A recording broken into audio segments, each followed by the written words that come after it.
तो welcome to my YouTube channel. जैसा सभी मेरे छात्र विद्यार्थी जानते हैं कि हम लोगों ने जीके जीएस का क्लासेस शुरू कर दिया है। तो इस क्लासेस में हम जो कि लुसेंट बुक पढ़ रहे हैं, तो लुसेंट बुक में जो है इतिहास के बारे में पढ़ेंगे आज। देखिए, भारत का इतिहास पढ़ते हैं। उत्तर में हिमालय से लेकर दक्षिण में समुद्र तक फैला यह उपमहाद्वीप भारतवर्ष के नाम से ज्ञात है, जिसे महाकाव्य तथा पुराणों में भारतवर्ष अर्थात भरत का देश तथा यहाँ के निवासियों को भारतीय अर्थात भरत की संतान कहा गया है। यूनानियों ने भारत को इंडिया तथा मध्यकालीन मुस्लिम इतिहासकारों ने हिंद अथवा हिंदुस्तान के नाम से संबोधित किया है। भारतीय इतिहास को अध्ययन की सुविधा के लिए 3 भागों में बांटा गया है: प्राचीन भारत, मध्यकालीन भारत एवं आधुनिक भारत। प्राचीन भारत के बारे में पढ़ते हैं। प्राचीन भारतीय इतिहास के स्रोत। प्राचीन भारतीय इतिहास के विषय में जानकारी मुख्यतः 4 स्रोतों से प्राप्त होती है: धर्म ग्रंथ, ऐतिहासिक ग्रंथ, विदेशियों का विवरण, पुरातत्व संबंधी साक्ष्य। तो धर्म ग्रंथ एवं ऐतिहासिक ग्रंथ से मिलने वाली महत्वपूर्ण जानकारी।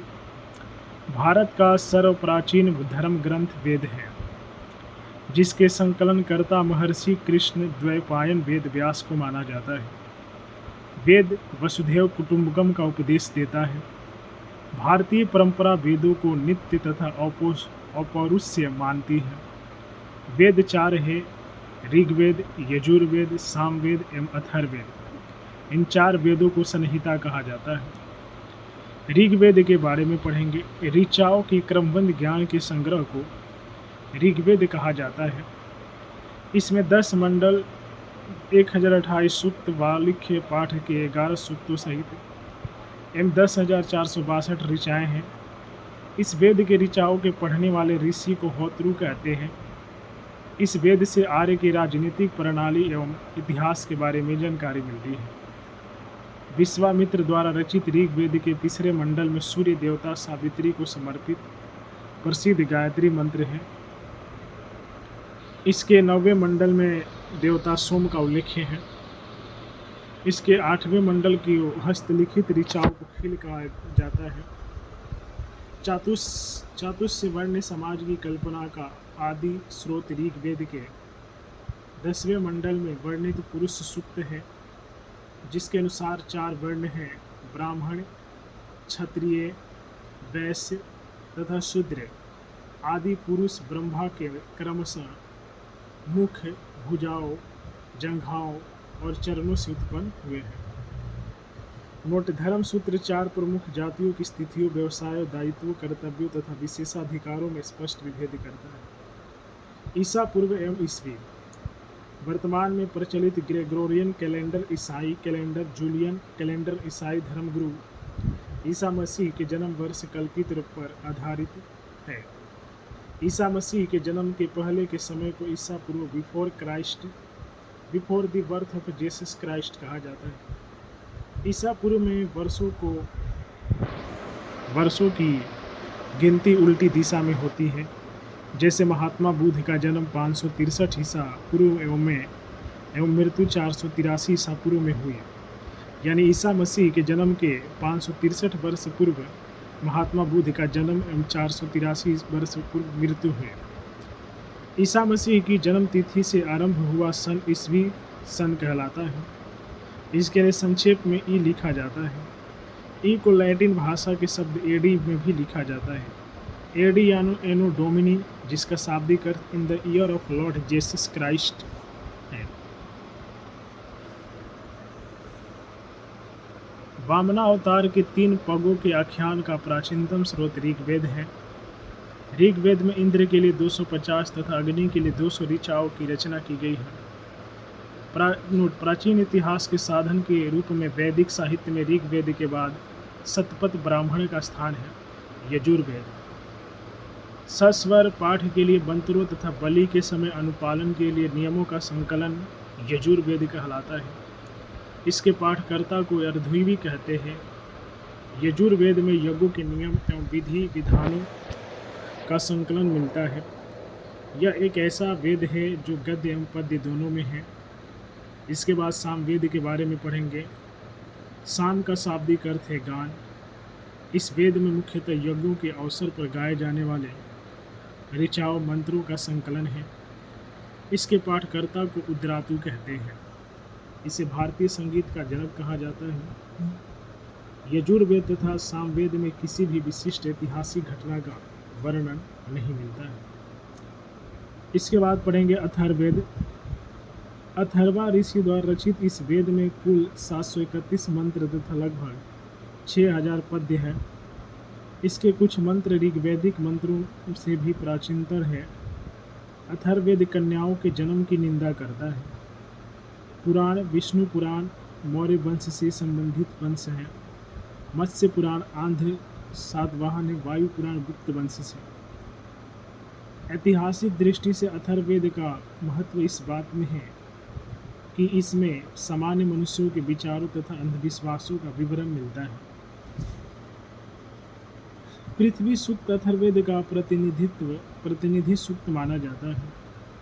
इसमें मानव जीवन के सभी पक्षों गृह निर्माण, कृषि की उन्नति, व्यापारिक मार्गों का गाहन, खोज, रोग निवारण, समन्वय, विवाह तथा प्रणय गीतों, राजभक्ति, राजा का चुनाव, बहुत से वनस्पतियों एवं औषधियों, साप, वशीकरण, प्रायश्चित, मातृभूमि, महात्म्य आदि का विवरण दिया गया है।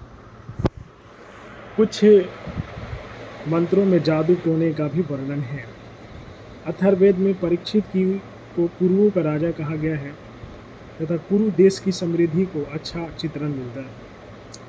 इसमें सभा एवं समिति को प्रजापति की 2 पुत्रियां कहा गया है। नोट: सबसे प्राचीन वेद ऋग्वेद एवं सबसे बाद का वेद अथर्ववेद है। वेदों को भली भांति समझने के लिए 6 वेदांगों की रचना हुई है। ये है शिक्षा, ज्योतिष, कल्प व्याकरण, निरुक्त तथा छंद। भारतीय ऐतिहासिक कथाओं का सबसे अच्छा क्रमबद्ध विवरण पुराणों में मिलता है। इसके रचयिता लोमहर्ष अथवा इसके पुत्र उग्रसर्वा माने जाते हैं। इनकी संख्या 18 है, जिनमें से केवल 5 मत्स्य, वायु, विष्णु, ब्राह्मण एवं भागवत में ही राजाओं को वंशावली पाई जाती है। नोट: पुराणों में मत्स्य पुराण सबसे प्राचीन एवं प्रामाणिक है। अधिकतर पुराण सरल संस्कृत श्लोक में लिखे गए हैं। स्त्रियां तथा शूद्र जिन्हें वेद पढ़ने की अनुमति नहीं थी, वे भी पुराण सुन सकते थे। पुराणों का पाठ पुजारी मंदिरों में किया करते थे।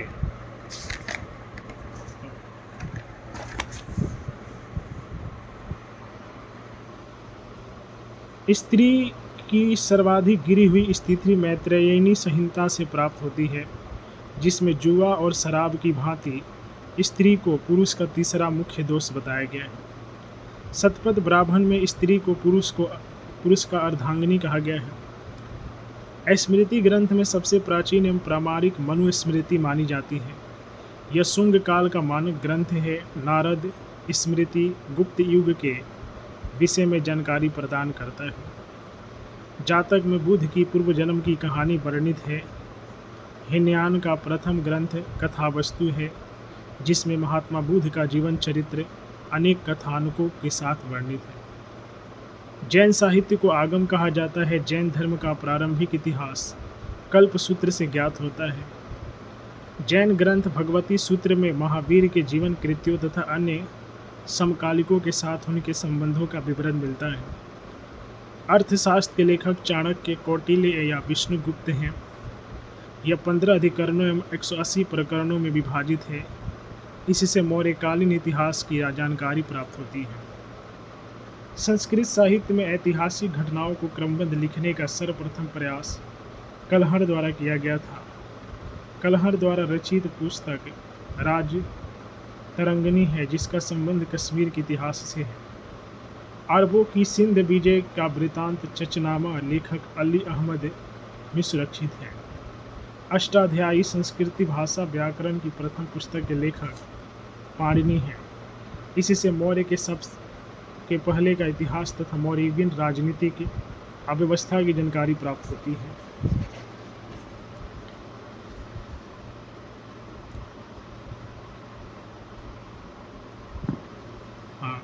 जानकारी प्राप्त होती है।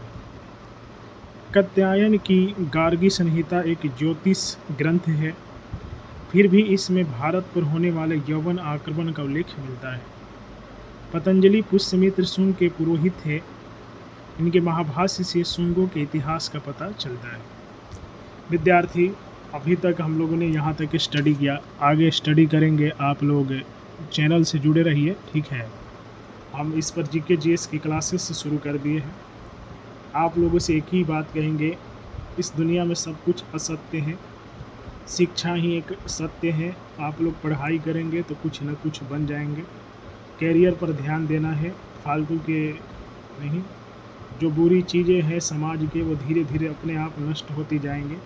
जब आप अच्छे बनेंगे तो आपके आसपास भी अच्छा माहौल होगा। तो वीडियो को लाइक करें, शेयर करें और अपने दोस्तों में शेयर करें। चैनल को सब्सक्राइब करना है। हर हर महादेव।